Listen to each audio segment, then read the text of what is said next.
Eliseu, o Homem de Deus, parte 5 de 7, por Hamilton Smith. 2 Reis, capítulo 5, versículos de 1 a 27. A cura do leproso.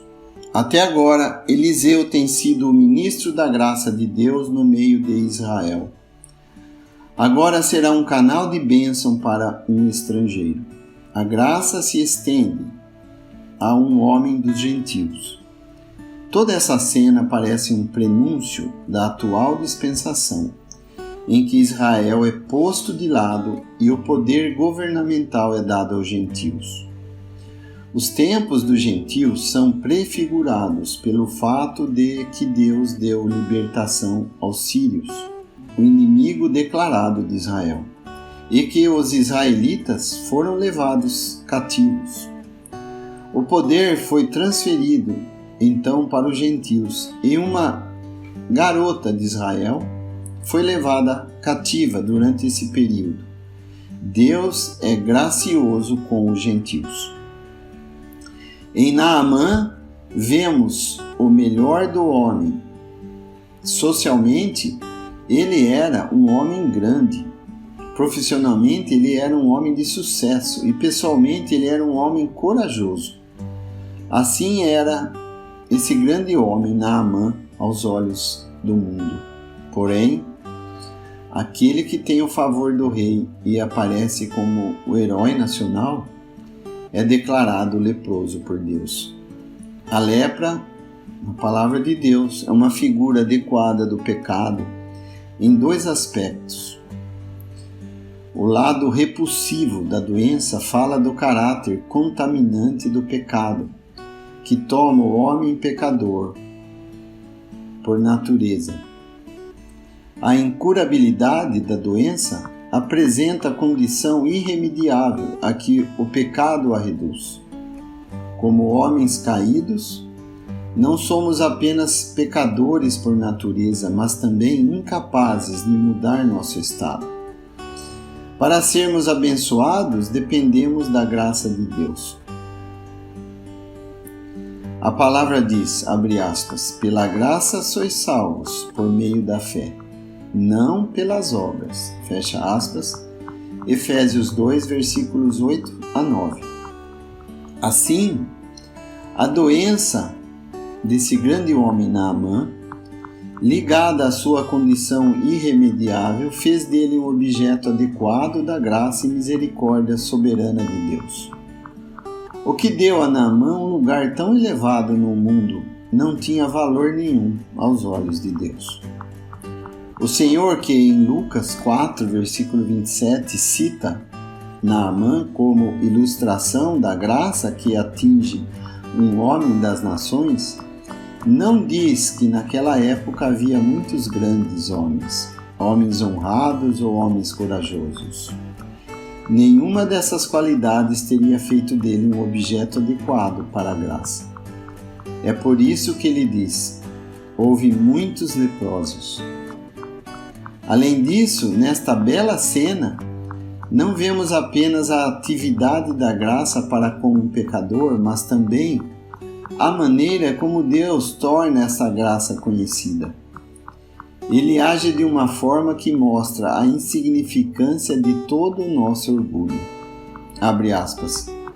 Deus escolheu a loucura do mundo para envergonhar os sábios, e os fracos do mundo escolheram a Deus para envergonhar os fortes. E o vil do mundo e o desprezado Deus escolheu, e o que não é, desfazer o que é, para que ninguém se glorie na sua presença. Fecha aspas, 1 Coríntios 1, versículos 27 a 29. De acordo com esses caminhos de Deus, passamos diretamente de homem grande a moça, longe da sua, em um país estrangeiro, e na humilde posição de uma simples serva da esposa de Naamã. Deus vai abençoar quem aos olhos do mundo é um grande homem e por isso vai se servir nesta obra de graça da simples serva. Mas embora sua posição no mundo fosse insignificante, mesmo que pequena, a sua fé era grande, visto que ela pôde dizer, abre aspas, se meu Senhor perguntasse ao profeta que está em Samaria, ele o curaria da lepra, fecha aspas. Esta é certamente a linguagem da fé. Ela não diz que talvez pudesse aliviá-lo e eventualmente curá-lo, mas sim com a ousadia e a confiança da fé. Ela diz, abre aspas, ele o curaria de sua lepra, fecha aspas. Fala como alguém que conhece o poder de cura da graça. Naamã, como já foi dito, podia sentir sua maldade. A garota conhecia o remédio. Sua confiança é tanto mais notável que ela, ao longo de sua existência, não pôde presenciar um único caso de cura de lepra, visto que o próprio Senhor diz que no tempo de Eliseu havia muitos leprosos, mas nenhum deles foi purificado, exceto Naamã, o sírio. As palavras da garota surtiram efeito. As palavras da serva, despertam o coração deste grande homem, Naamã, e o desejo de ser curado. Mas o homem natural não pode entender os caminhos da graça. Cheio de seus próprios pensamentos, ele não presta muita atenção às palavras da menina. Ela, com seu conhecimento da graça e do poder de Deus, fala do profeta que está em Samaria. Ele, seguindo seus pensamentos naturais, volta-se para o rei da Síria, acreditando que a tão desejada bênção pode ser obtida por meios dos grandes da terra, pagando uma grande soma de dinheiro. O rei da Síria é uma imagem do homem em sua autossuficiência. Ele está muito feliz que seu servo Naamã tenha recebido a bênção, mas gostaria que ele a obtivesse por meio dele. Então ele lhe disse, abre aspas, vá e enviarei cartas ao rei de Israel, fecha aspas. Um rei vai escrever para outro rei. Mas Deus não pede o patrocínio de reis nem o admite. A graça está à disposição do culpado, seja este culpado entre os altos escalões do país ou entre os mais humildes, como um grande homem ou como uma pequena serva. Mas o patrocínio dos reis não pode garantir isso, nem pode ser ouro a comprá-lo. Mas Naamã deve experimentar que todos os esforços do homem para obter a bênção apenas degradam sua condição. Ele vai então com seus presentes e a carta do rei da Síria para o rei de Israel. Ele está ciente de que somente Deus pode agir em tal caso, mas ele não reconhece o homem de Deus, por meio do qual a graça de Deus é dispensada. Sem fé em Deus e sem conhecer o homem de Deus, ele conclui que o rei da Síria busca uma ocasião contra ele, pedindo-lhe algo que está além do poder do homem. Naamã entende que é em vão dirigir-se a um homem, mas mesmo assim, nem chega a pensar em ir ao profeta. Parece então que tudo acabou e que Naamã não tem nada a fazer, a não ser voltar para a Síria em sua contaminação e miséria. No entanto, naquele momento, Eliseu intervém, e fica claro que se ele não tivesse falado, Naamã nunca teria vindo a ele. Embora, a princípio, tivesse ouvido falar do profeta. O caso não é diferente no que diz respeito ao pecador e a Cristo. Podemos muito bem ouvir falar de Cristo, mas está escrito, abre aspas, ninguém pode vir a mim se o Pai que me enviou não o trouxer. João 6,44. E ainda, abre aspas, ninguém pode vir a mim se o Pai não lhe der. Fecha aspas. Versículo 65.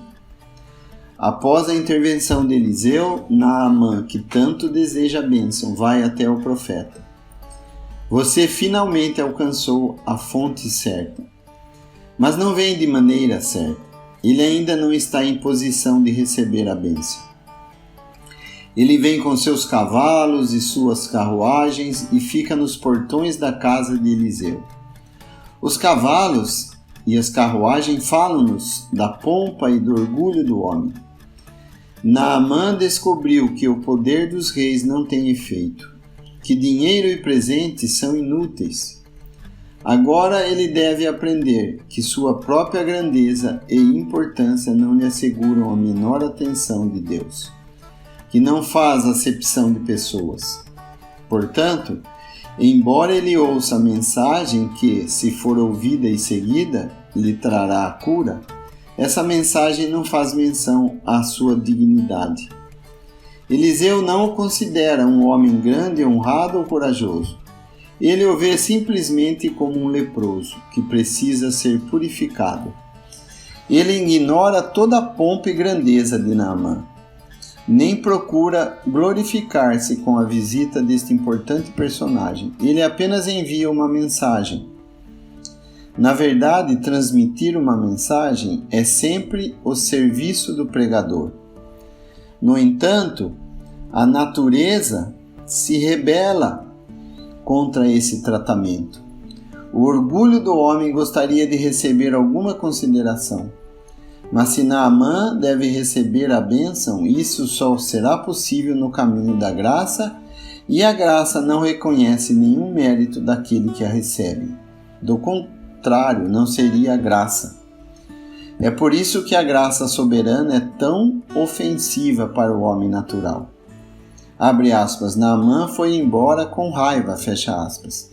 E o verdadeiro obstáculo para receber a bênção acabou sendo sua alta consideração por si mesmo. Abre aspas.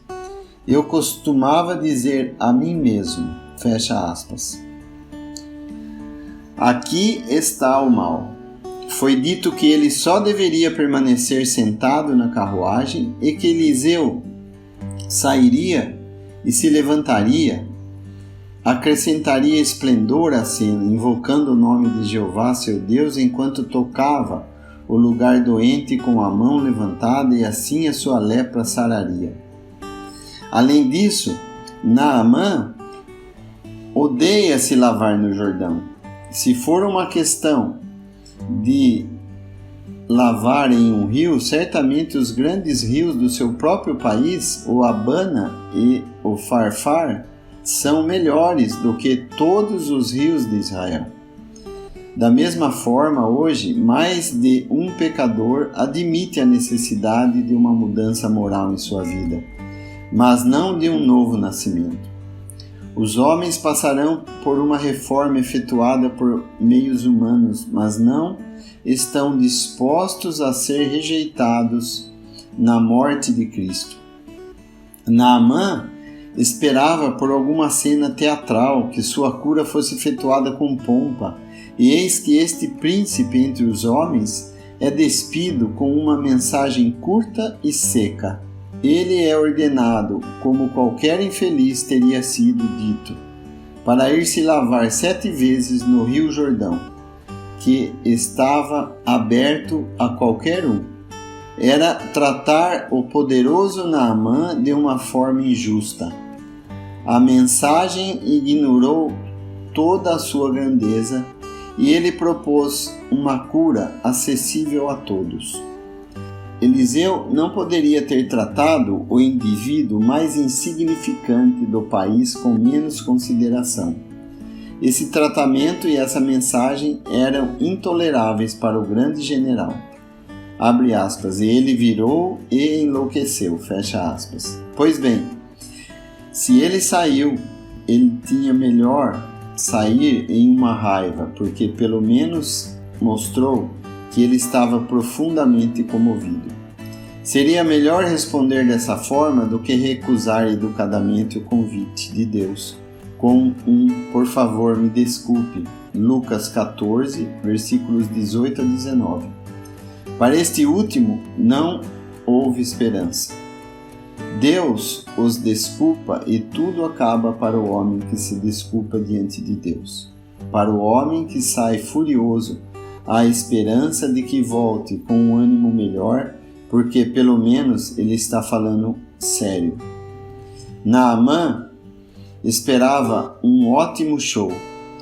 A natureza humana gosta de pompa, sensacionalismo, sentimentalismo. Mas Naamã teve de aprender, como qualquer pecador, que o grande poder do Evangelho não estava no terremoto, nem no fogo, mas em uma voz mansa e suave. 1 Reis 19, versículos 11 e 12. Da palavra de Deus falando diretamente à sua consciência. Felizmente, Naamã foi cercado por companheiros que foram capazes de argumentar com ele e convencê-lo de sua loucura. A menina deu seu testemunho. O profeta havia dado a sua mensagem tão clara e precisa. Agora seus servos se aproximam dele e afirmaram a simplicidade da mensagem. Existem aqueles hoje que fazem o trabalho da menina. Eles convidam você a vir e a ouvir. Há quem dê a mensagem, os pregadores do Evangelho. E existem aqueles que intervêm junto às almas individualmente para que as dificuldades e os obstáculos sejam removidos para que recebam o Evangelho. Assim, com afetuoso interesse, os servos intercederam junto ao seu Senhor. Abre aspas. Meu pai, eles disseram, se o profeta lhe ordenasse alguma grande coisa, não o faria? Quanto mais, dizendo a você, lava-se e ficará limpo? Quão bem esses servos conheciam seu mestre. Ele era um homem grande e durante sua vida realizou grandes feitos. Ele alcançou uma posição elevada nos reinos dos homens. Mas se ele quisesse entrar no reino dos céus, ele tinha que ser convertido e feito como uma criança. E foi exatamente o que aconteceu. Os argumentos dos seus servos prevaleceram, pois lemos, abre aspas, ele então desceu, fecha aspas. Seu orgulho, sua grandeza, seu valor, tudo o que ele era como homem natural foi abandonado como meio de obter a bênção. Os reis e os ricos presentes foram abandonados. O Abana e o Farfar foram esquecidos. E, em obediência à fé, ele desceu e mergulhou por 7 vezes no Jordão. Abre aspas, segundo a palavra do homem de Deus, fecha aspas. Aos olhos do mundo, esse ato pode parecer o cúmulo da loucura, como é a pregação da cruz aos sábios deste mundo. O Jordão simboliza a morte, e nesta cena ele tipifica a morte de Cristo que satisfez as exigências da santidade de Deus. E o pecador deve ser purificado de sua culpa. Ele só pode ser purificado com base na morte de Cristo. Como uma figura, Naamã o reconheceu perfeitamente, sem reservas, mergulhando 7 vezes no Jordão.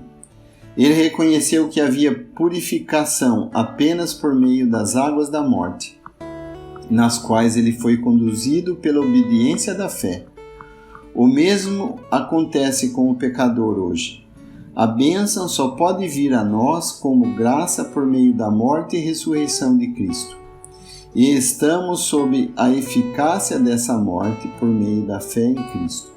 O israelita, como Naamã, era originalmente um aramaico prestes a perecer. Deuteronômio 26, versículo 5.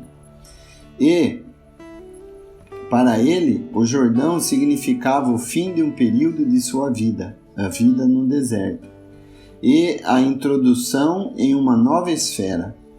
A Jordânia demarcou a fronteira do território sírio. A morte encerrou o embate com a Síria. Mergulhando no Jordão, Naamã, em figura, pôs fim à sua vida anterior e começou uma vida totalmente nova.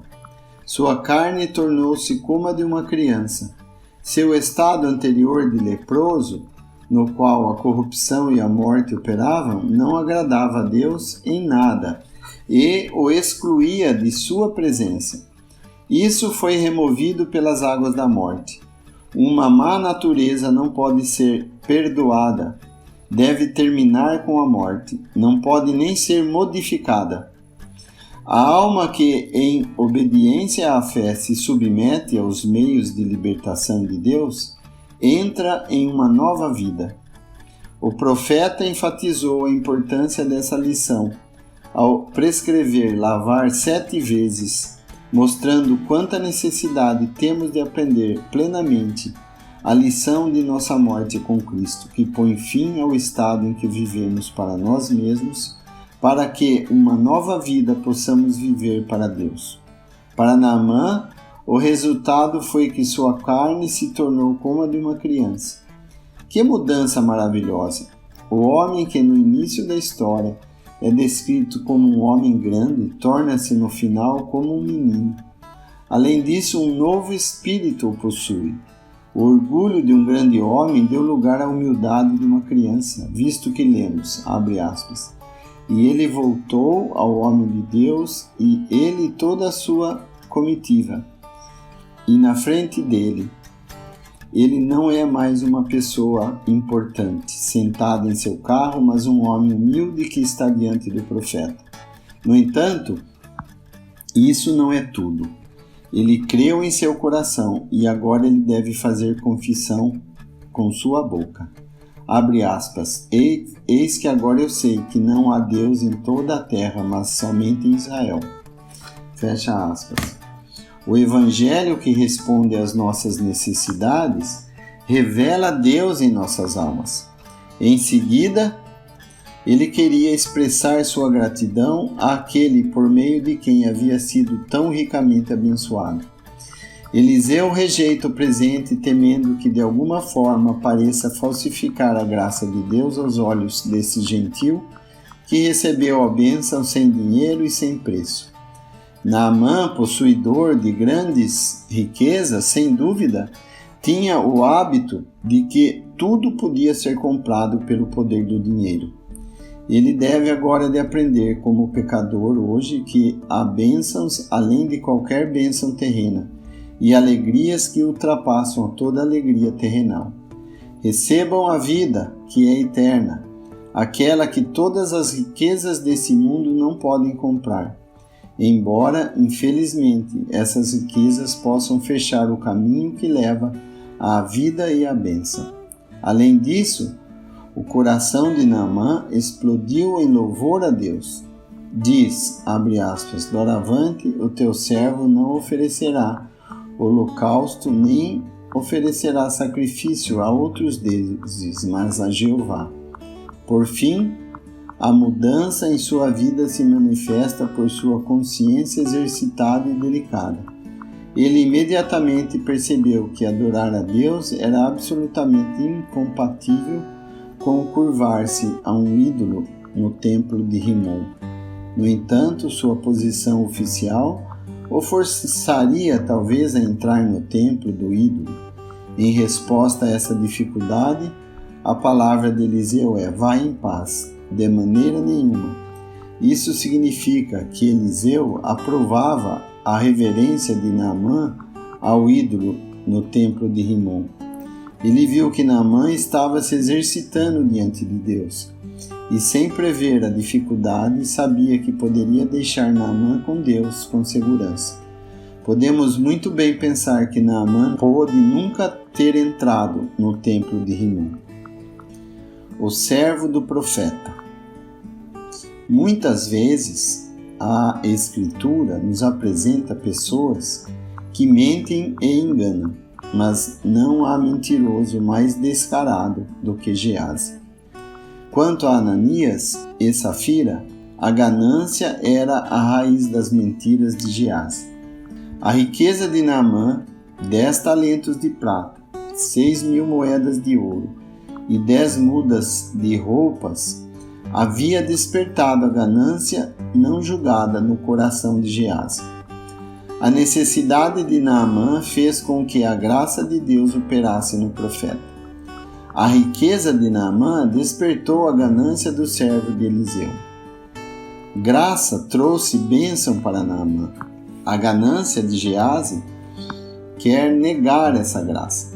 Um homem rico, disposto a fazer uma doação generosa, era uma oportunidade boa demais para um homem ganancioso perder. Para satisfazer essa ganância, Geazi não desiste de qualquer engano. Ele segue a Naamã e diz: meu senhor me envia. Primeira mentira. Depois inventa a história de 2 jovens de Efraim. Segunda mentira. E depois de receber 2 talentos de prata e 2 vestidos novos, ele retorna a 2 dos servos de Naamã para ajudá-lo a levar o presente a um local secreto. Indo mais longe, teria tornado evidente a casa de Eliseu. É por isso que ele para naquele lugar e ordena que os homens saiam.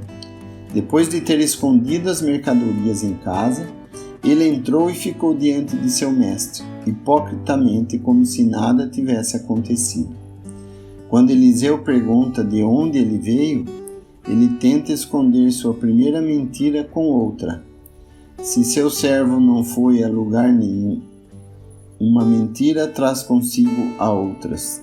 Seu engano é solenemente desmascarado. Não só o terrível pecado, com todos os seus detalhes, foi dado a conhecer ao profeta, mas também o motivo que o inspirou. No fundo do coração de Geazi estava o desejo de alcançar uma posição social como dono de olivais, vinhas, ovelhas, bois, servos e servas. No final, a máscara caiu e a punição segue o julgamento.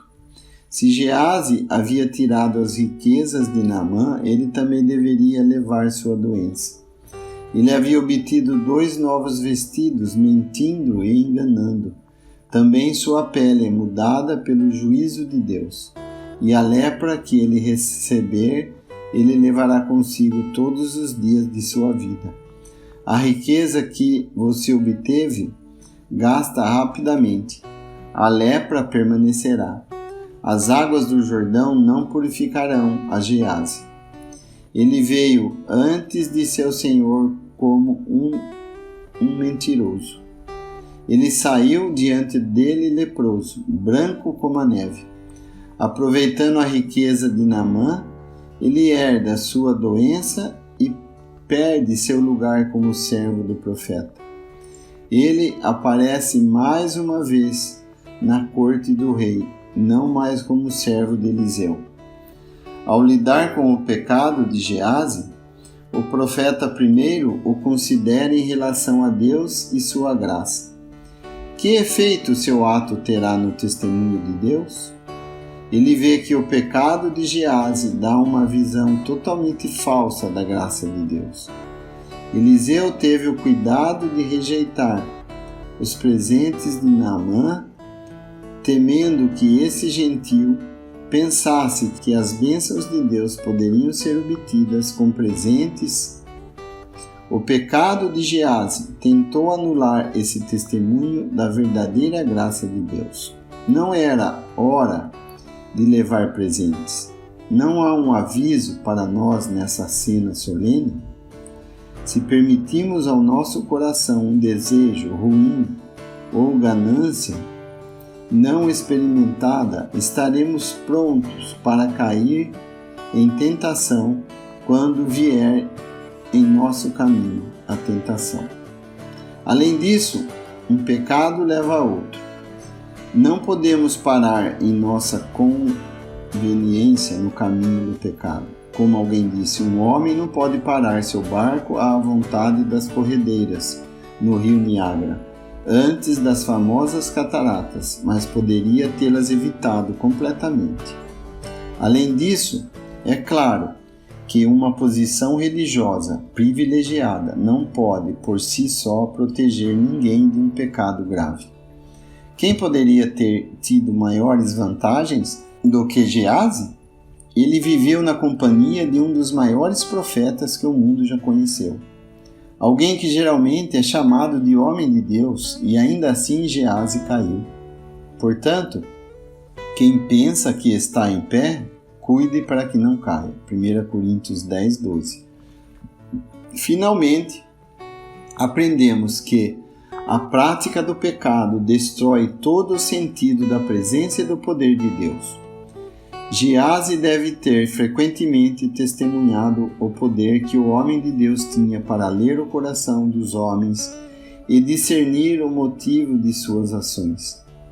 Ninguém conhecia melhor do que Gease essa habilidade que Deus deu ao profeta. No entanto, enquanto Gease procurava satisfazer sua ganância, seu coração estava tão obscurecido sob o domínio dessa paixão que naquele momento ele perdeu todo o senso da presença do Deus onisciente. Assim, Gease deixou a presença do profeta sob julgamento de Deus.